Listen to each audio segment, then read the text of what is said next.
రూపాయి కూడబెట్టుకొని కష్టపడి కట్టుకున్న ఇల్లు వాళ్ళంతా గత 30-40 సంవత్సరాల నుండి కూడా ఇక్కడ స్థానికంగా ఉంటా ఉన్నారు.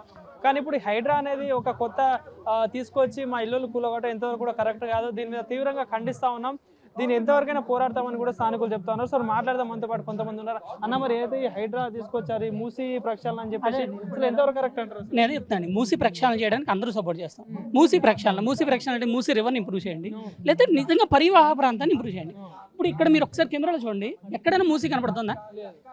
ఎటు పక్కన మూసి రివర్ ఉందా? దీన్ని పడగొడితే మూసి ఎలా ప్రక్షాళన అవుతుంది? నీళ్ళు రాదు. అదే మీరు చాదరఘాట్లో కానీ, రోడ్డు పక్కన కానీ, హైకోర్టు కానీ, బస్ స్టాండ్ కానీ ఎక్కడికి వెళ్ళండి, అక్కడంతా మూసి కనపడుతూ ఉంటుంది, పక్క నుంచి క్లియర్గా కనపడుతుంది. ఆ ఏరియాలో ఏం చేయాలో ఆలోచించకుండా ఇక్కడెక్కడ మూసి దరిదాపుల్లో లేదు, అక్కడెక్కడ డౌన్లో వెళ్తుంది. మూసి ప్రక్షాళన దీన్ని పడగొట్టడం, వాళ్ళు ఫస్ట్ పడగొట్టడం, అది ఏ విధంగా బేసిస్ అర్థం కావట్లా. ఈ సాటర్డే వస్తారు, మీళ్ళు పగల కొడతారు. ఒక పేపర్ కానీ ఇప్పటివరకు ఒకటి ఏదీ లేదు, నోటీస్ కాలేదు. ఇంకొకటి ఆక్రమిత కట్టడాలు ఇది అదే అని చెప్పి మీడియాలో ఏదో వాళ్ళే ఉద్ధరిస్తున్నారు చెప్తారు. అసలు ఏ విధంగా ఆక్రమిత కట్టడాలు?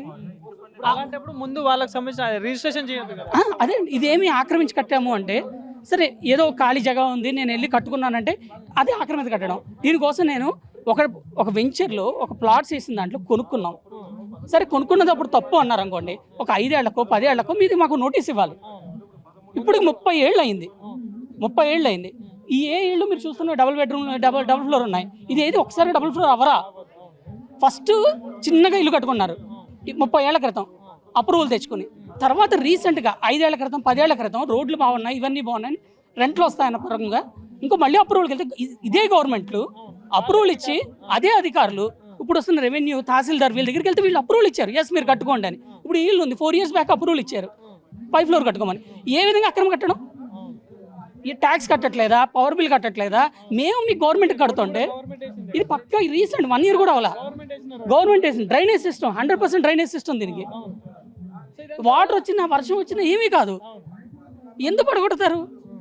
ఇదంతా చూస్తుంటే ఏమనిపిస్తుంది అన్న, ఇప్పుడు ఎందుకంటే వాళ్ళకి సంబంధించిన అధికారులే పర్మిషన్ ఇస్తారు, వాళ్ళకి సంబంధించిన అధికారులు రోడ్లు వేస్తారు, ఇప్పుడు వాళ్ళకి సంబంధించిన అధికారులే మధ్య పుక్కులో కొడుతూ ఉంటారు. ఇదంతా చూస్తే ఏమనిపిస్తుంది? ఇదేంటంటే మెయిన్ టాప్ లెవెల్ ఏం జరుగుతుందో మనకు తెలియదు. టాప్ లెవెల్ నుంచి సమ్ ఆర్డర్స్ వచ్చాయి, వాళ్ళకి ఇంత ల్యాండ్ గ్రాప్ చేయాలి, ల్యాండ్ పూల్ చేయాలి హైదరాబాద్లో సమ్ ప్రాజెక్ట్. ఏ ప్రాజెక్ట్ ఎలా జరుగుతుందో మనకు తెలియదు, మనకు కామన్ మ్యాన్కి అంత థింక్ చేయలేం కూడా, మనకు కూడా రివీల్ అవ్వదు. సో వాళ్ళ టార్గెట్ ఏదో ఉంది, దానికోసం మంచి ఏరియాలో మూసి అనే పేరు చెప్పుకుని సమ్ ల్యాండ్ పూలింగ్ చేసుకుంటున్నారు వీళ్ళు. ఇది వంకన నా ఉద్దేశం. ఏదైతే ప్రభుత్వంలో ఉన్న మంత్రులు ఎమ్మెల్యేలు కూడా చాలా మంది FTL బఫర్ జోన్లో ఉన్నాయని చెప్పి వార్తలు మనం కూడా చూసాం రీసెంట్గా.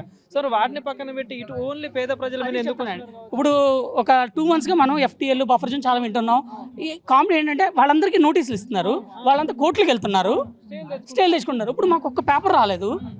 మేము సరే పేపర్ వస్తే దాన్ని బేస్ చేసుకుని ఏం రాస్తాడు, ఎస్ మీరు చేసిన తప్పు, ఇది FTL జోను, ఇది ఉండకూడదు అంటే దాన్ని బేస్ చేసుకుని నెక్స్ట్ ప్రొసీడ్ అవుతా. పేపర్ లేదు, ఈ సాటర్డే వచ్చి మీరు కూల్ చేస్తారు అంతే. MRO కానీ వీళ్ళు కానీ రావడం, మీ సాటర్డే కూల్ చేస్తారు. ఎందుకు వాళ్ళు ఒకటి కట్టుకున్న ట్యాక్స్ కట్టుకుని ఎలా కూలుస్తారు? ఎంత ఒక జనరేషన్ మొత్తం అంటే ఇప్పుడు పెద్దవాళ్ళందరూ మేము జనరేషన్లో మేము ఏం సాధించి వెనక్కి తిరిగితే ఏమి మిగలదు. ఇంక ఇల్లు అన్న చాలా అటాచ్మెంట్. ఎవరికైనా ఒక బైక్, ఒక కారు ఏదో పోయిందంటే అనుకోవచ్చు, ఇది లైఫ్ టైం డ్రీమ్ అండి ఇల్లు అన్నది. ఒక లైఫ్లో ఒక కామన్ మ్యాన్ ఒక ఇల్లు మించి కట్టుకోలేడు, కొనుక్కోలేడు.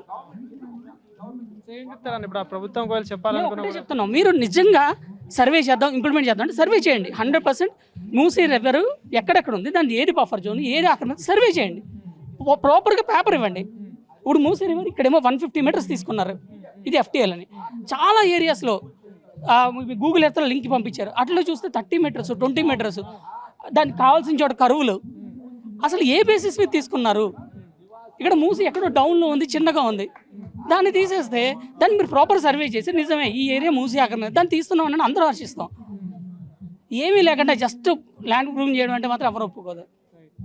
సో ఇదండి పరిస్థితి. ఇక్కడ అయితే చైతన్యపురి కాలనీలో కూడా చాలా మంది అయితే స్థానికులు అయితే ఆందోళన అయితే చేస్తున్నారు. ఎందుకంటే మేము గత 30-40 సంవత్సరాలు కూడా కష్టపడి కట్టుకునే ఇల్లులు ఇవన్నీ. సో ఈ ప్రభుత్వం మా మీద ఇట్లా చేయడం అయితే కరెక్ట్ కాదని చెప్పేసి కూడా వాళ్ళు తీవ్ర బాధనైతే వ్యక్తం చేస్తున్నారు.